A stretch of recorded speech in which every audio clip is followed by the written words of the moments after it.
Luther King Jr. marched and talked about peace.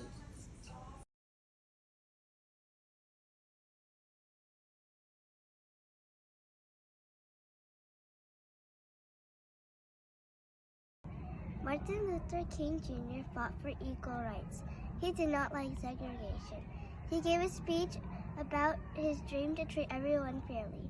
Thank you to Martin Luther King Jr.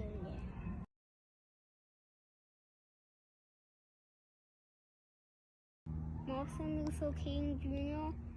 was married to Coretta Scott. Martin Luther King Jr. did not like segregation. Martin Luther King Jr. won the Nobel Peace Prize. Martin Luther King Jr. was a leader and a preacher.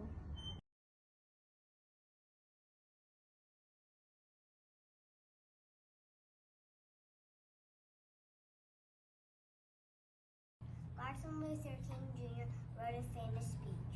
It was called I Have a Dream.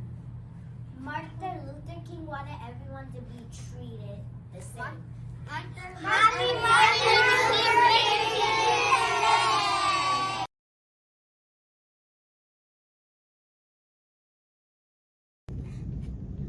Even though slavery had ended in 1865, almost 100 years later in 1963, Black people did not live equal lives to white people.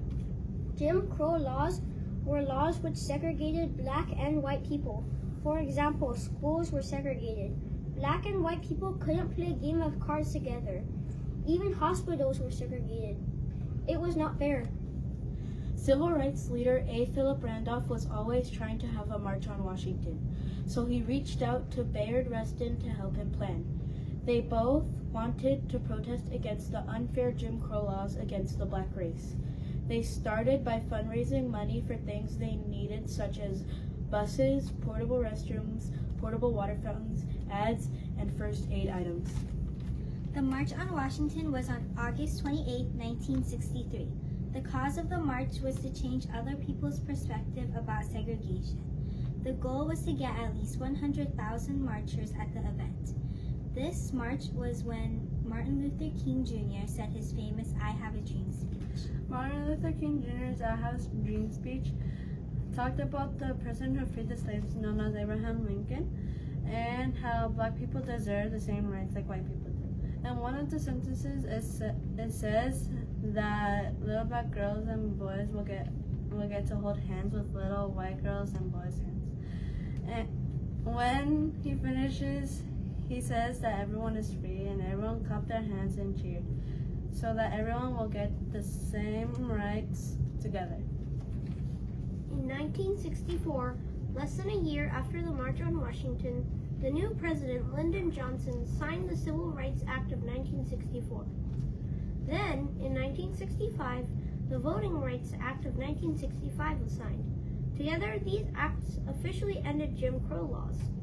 3 years later, the Civil Rights Act of 1968 was signed. This made it illegal to refuse to sell a house in a white neighborhood to a Black person. Later, many more triumphs for civil rights happened, all with the help of the March on Washington and Martin Luther King Jr.